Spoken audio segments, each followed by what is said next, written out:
bá ti fẹ́ ọ tó oníbú ọrẹ. Òní ọjọ́ ìkarùn-ún oṣù karùn-ún ọdún 2026 ìlópé ọdún mọ́kànléláàádọ́rin géré tí olóríire aya rere lọ́ọ̀dẹ̀ ọkọ abiyamọ tòótọ́ Caroline Abọ́sẹ̀dé Ayọ̀rìndé tó kọ́gbó omi ayé. Olóríire tó lò ní dákún mọ́ dágọ́jọgọ́jọ tó rọ́dún rẹ̀ lóde. Àwọn ọmọ rẹ̀ ni wọ́n rán mi wá bí o. Àwọn ìní olúwa tọ́lọ́run ọba fi ìta ọlọ́rẹ̀.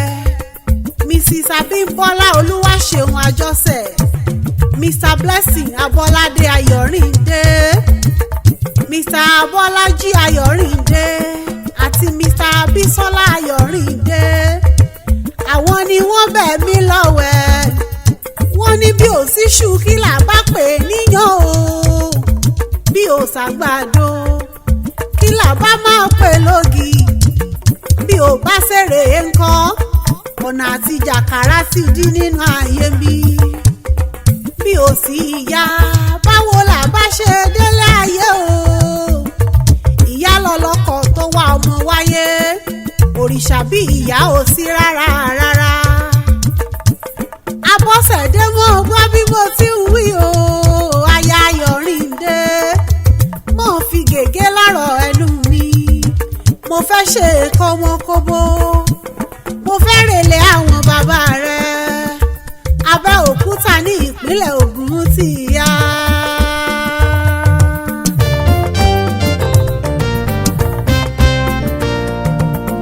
Àwa ọmọ Olúmọ, àwa ọmọ Olúmọ, ọmọ Ẹ̀gbá ẹ̀ ó yáyà. Àwa ọmọ Olúmọ, àwa ọmọ Olúmọ, àwa ọmọ Olúmọ, ọmọ Ẹ̀gbá ẹ̀ ó yáyà. Àwa ọmọ Olúmọ. Ẹ̀wẹ̀lẹ̀wẹ̀kú ẹ̀wẹ̀lẹ̀. Ẹ̀wẹ̀lẹ̀wẹ̀kú ẹ̀wẹ̀lẹ̀. A kò ní fojú sunkún ara wa. A kò máa ní fojú sunkún ara wa.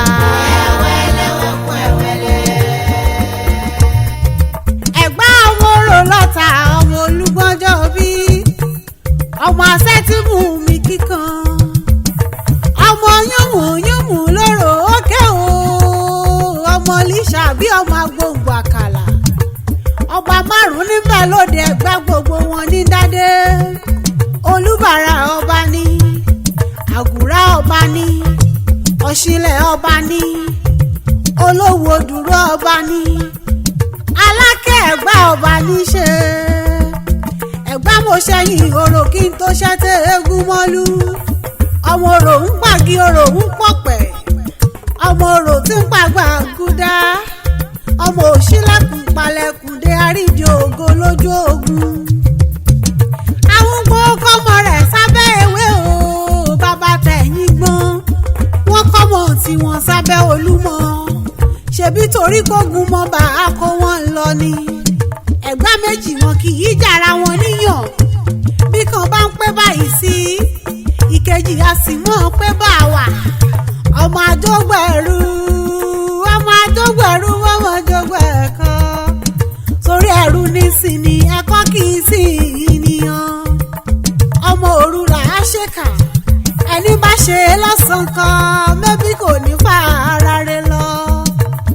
Ẹ̀yin tí Igolúmọ dádé owó. Ẹ ti Golúmọ gòkè ọ̀rọ̀. Ó tún yá kí n bá ọ délé ọkọ rẹ̀. Aya Mr. Isaac Bọ̀dé Ayọ̀rìndé. Esie ní ìpínlẹ̀ Kwara níṣẹ́lẹ̀ olówó orí rẹ̀. Ọmọ Esie àjọbọ. Ìtì àjàdó ọmọ àpàṣà.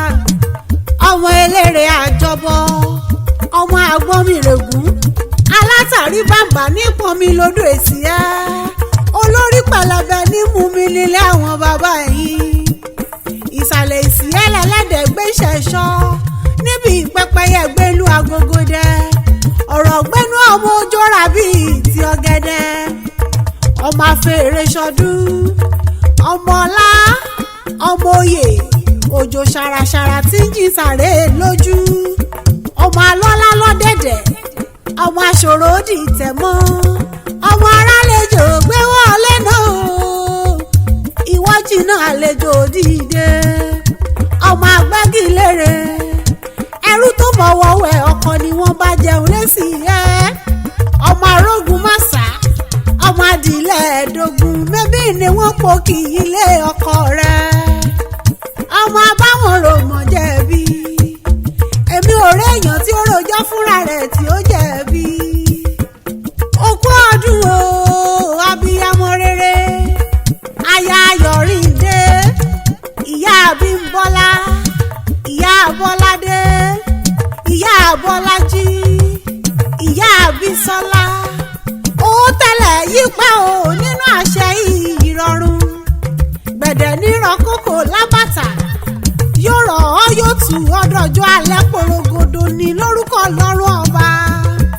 àwọn ọmọ rẹ̀ Àìsáyà Ayọ̀rìndé Esther Ayọ̀rìndé Deborah Ajọ́sẹ̀ àti Daniel Ayọ̀rìndé wọ́n ní grandma àṣeyí ṣàmọ́dún o ìkorò mọ̀ níwọ̀nú ọ̀rọ̀ rẹ̀ lábẹ́ bó ti wù kọ́ ọpẹ́ láyé tó Caroline Abọ́sẹ̀dé aya Ayọ̀rìndé ọmọ ni mọ̀sàrè ọmọ ó fèwú sí Ọlọ́run ọba ní